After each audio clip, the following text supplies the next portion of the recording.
Hello friends, welcome to Nandkishore classes. आज का lecture बहुत ही इंपॉर्टेंट होने वाला है क्योंकि आज हम इक्वेशन सॉल्व करना सीखेंगे बेसिक से लेकर डिफिकल्ट लेवल तक। बड़े ध्यान से देखिएगा, मैं स्टार्ट सिंपल एक इक्वेशन लेकर स्टार्ट कर रहा हूं। मान लीजिए हमारे पास एक इक्वेशन है x plus 5 is equal to 10। Transposition method हम करने वाले हैं आज। x plus 5 is equal to 10 है। रूल समझना ध्यान से। हम क्या चाहते हैं, सॉल्व करने का मतलब x की वैल्यू निकालनी है। इस x की वैल्यू निकालने के लिए हमें क्या करना है, हम चाहते हैं कि इस x को अकेला कर दिया जाए। फाइनल आंसर ऐसे लिखे ना, x is equal to 7, x is equal to 9, कुछ इस तरह से। तो मेरे को लेफ्ट साइड में ये x अकेला चाहिए। इस x को अकेला कैसे किया जा सकता है, ये जो प्लस 5 इसको डिस्टर्ब कर रहा है, इस प्लस 5 को रास्ते से हटाना पड़ेगा। कैसे हटाया जाएगा, अब वो सुनिएगा ध्यान से कि यहां पर मैंने देखा ये 5 क्या है, 5 के साथ प्लस का साइन है। जो 5 के साथ प्लस का साइन है, अगर 5 को यहां से उठाकर हम दूसरी तरफ लेके जाए तो 5 को पेनल्टी पे करनी पड़ेगी। क्या पेनल्टी पे करनी पड़ेगी कि ये पॉजिटिव है ना, इसको अपना साइन बदलना पड़ेगा, तभी ये इस जगह से उठ के कहीं और जा सकता है। ये रूल सिर्फ इसके लिए नहीं, किसी भी चीज के लिए, कोई भी टर्म हो, लेफ्ट से राइट जाए चाहे राइट से लेफ्ट जाए, उसको अपना साइन बदल के अपना त्याग तो करना पड़ेगा।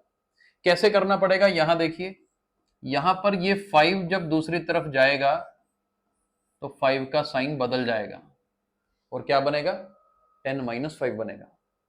और हमारी x की वैल्यू क्या बनेगी, 5। 10 में से 5 माइनस किया 5। आई होप ये कंसेप्ट समझ आया होगा। एक और क्वेश्चन करवाते हैं और अच्छे से समझ आएगा। ये देखिए, मान लीजिए ऐसा हो y minus 10 is equal to 20। चलो, अब मेरे को y की वैल्यू निकालनी है। अगर मुझे y की वैल्यू फाइंड आउट करनी है तो ये माइनस 10 डिस्टर्ब कर रहा है ना, इसको भगाना पड़ेगा यहां से।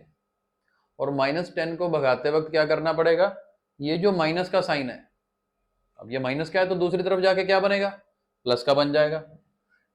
तो अब ये क्या बनेगा, 20, और ये माइनस 10 दूसरी तरफ जाके प्लस का 10। तो 20 प्लस 10 इज 30। आप ध्यान से देखो, इस तरीके से क्वेश्चंस रहते हैं, मुश्किल नहीं है। अभी तक हमने रूल क्या किया, नेगेटिव वाला प्लस बन जाएगा, प्लस वाला माइनस बन जाएगा। अब बहुत सारी टाइप्स कवर करवाऊंगा आज, लेक्चर को अच्छे से अटेंड करिएगा। आगे देखिए, और क्वेश्चन अगर करें, मान लीजिए मेरे पास ऐसा हो x minus 7 is equal to minus 9। अब मैंने ये एग्जांपल क्यों ली, ये एग्जांपल इसलिए ली क्योंकि प्लस माइनस की भी तो गलती देखनी है, करके देखना। अभी रूल दिमाग में वही चलेगा कि मुझे इस माइनस 7 को खत्म करना है, खत्म करने के लिए दूसरी तरफ लेके जाना है।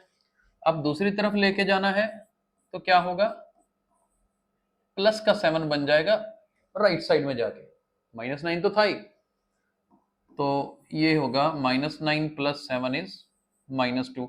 ये पॉइंट पे गलती नहीं करनी। इंटीजर चैप्टर पढ़ा है ना, माइनस 9 प्लस 7 क्या होता है, -2 होता है।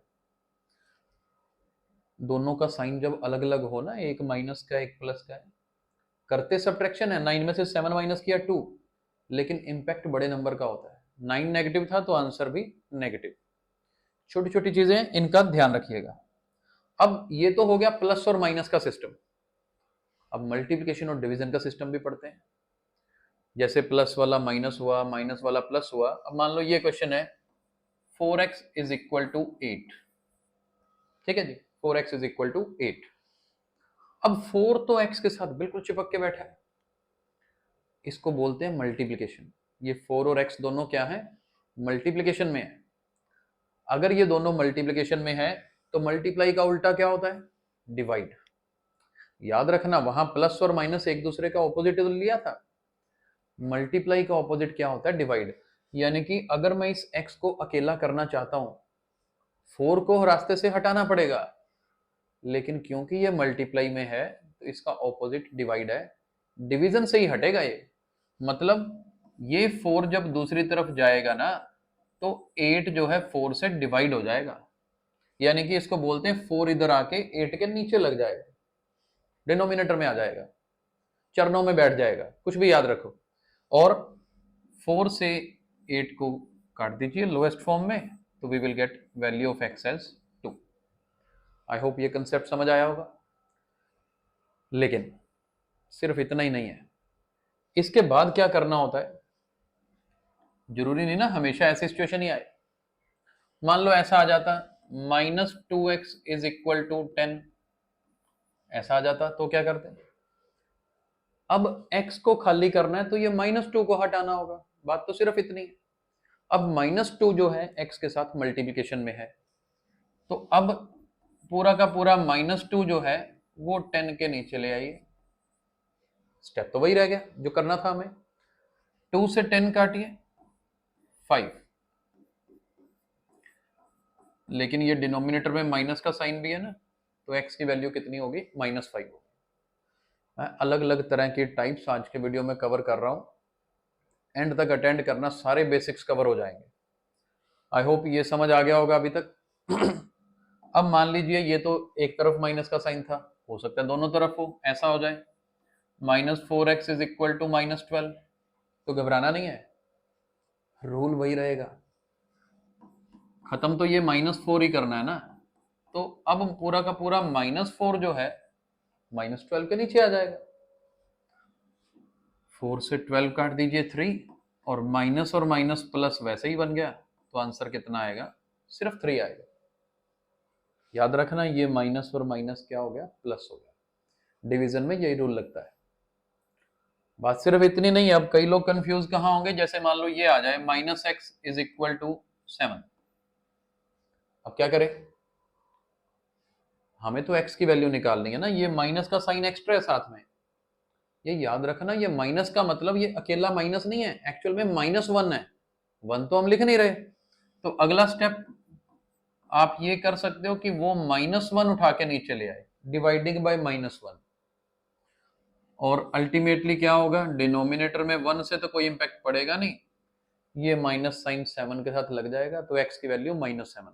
अब कई लोग सीधा ये स्टेप भी कर देते हैं, कोई दिक्कत नहीं, कर सकते, चलेगा, लेकिन प्रोसेस पता होनी चाहिए। हमने वही प्रोसेस लगाई है जो पहले कर रहे थे, राइट। ये मल्टीप्लिकेशन का बेसिक कंसेप्ट हो गया। और इसी तरह से मान लो ऐसा क्वेश्चन आ जाए x/7 is equal to 8, x/7 is equal to 8, तब क्या करेंगे, अब हम कहेंगे जी खत्म तो 7 को करना है, वैल्यू तो x की निकालनी है। अगर x की वैल्यू निकालनी है, 7 डिनोमिनेटर में है, मतलब डिवीजन में है, डिवीजन का ऑपोजिट क्या होता है, मल्टीप्लाई। तो ये 7 कैसे हटेगा, दूसरी तरफ 8 से जाके मल्टीप्लाई हो जाएगा, और x की वैल्यू कितनी आएगी, 56 आएगी। क्रॉस मल्टीप्लाई भी बोलते हैं जी, याद रखिएगा, याद रखने का अपना अपना तरीका है। मैंने आपको क्या बताया, ये यहां डिवीजन में है, तो दूसरी तरफ जाके क्या होने वाला है, मल्टीप्लाई होने वाला है। तो 4 कंसेप्ट इकट्ठे करवाए मैंने, प्लस वाला, माइनस वाला, मल्टीप्लिकेशन वाला, डिवाइड वाला, इनका कॉम्बिनेशन देखिए। अब मान लो आपके पास क्वेश्चन ऐसा आ जाए 2/3x इज इक्वल टू 7/5, अब सारे इकट्ठा यूज करना, यहाँ पे डिवीजन भी मल्टीप्लिकेशन भी, कैसे करेंगे। हमने सोचा कि यार खत्म तो देखो, मुझे वैल्यू तो x की निकालनी है, ये 2 भी खत्म करना है, 3 भी खत्म करना है। स्टेप बाय स्टेप सोचिए। इस 3 को बोला कि भाई पहले तू चला जा दूसरी तरफ, 3 ने कहा भी मैं तो डिवीजन में हूं, डिनोमिनेटर में हूं ना, तो उधर जाऊंगा तो मल्टीप्लाई होऊंगा। हमने कहा तू हो, कोई प्रॉब्लम नहीं है, यानी कि ये जो 3 है ये अपना जो काम करता है वही करेगा, दूसरी तरफ जाके 7 के साथ मल्टीप्लाई हो जाएगा, इधर डिवीजन में है तो उधर मल्टीप्लाई होगा। और फिर बोला कि चलो 2 अब तू भी जा भाई, तेरी भी जरूरत नहीं है। 2 ने कहा मैं मल्टीप्लाई में हूं, मैं तो दूसरी जगह जाके डिवाइड होऊंगा, तो हमने कहा भाई डिवाइड हो जाओ। लेकिन अब वो क्या कहता है कि सर नीचे 5 है पहले ही, वो तो मेरी जगह थी, क्योंकि ये 2 तो डिनोमिनेटर में जाता है ना दूसरी तरफ, अभी अभी पढ़ा था, यहां पहले ही 5 बैठा है।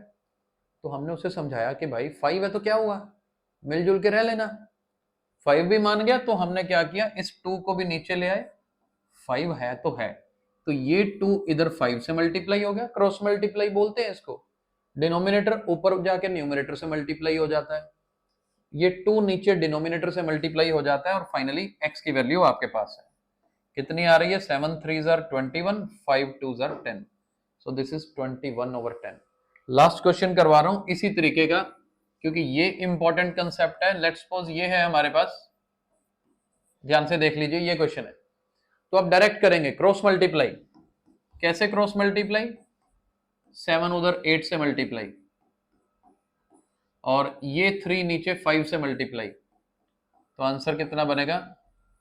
56/15। I hope basic concept solving equations के क्लियर हो गए होंगे। तो आज के वीडियो में हमने हर तरह के बेसिक्स कवर कर दिए हैं। अब अगला वीडियो जो आपको मिलेगा उसमें इक्वेशंस को प्रॉपरली सॉल्व करना सिखाएंगे। Right? Thank you so much.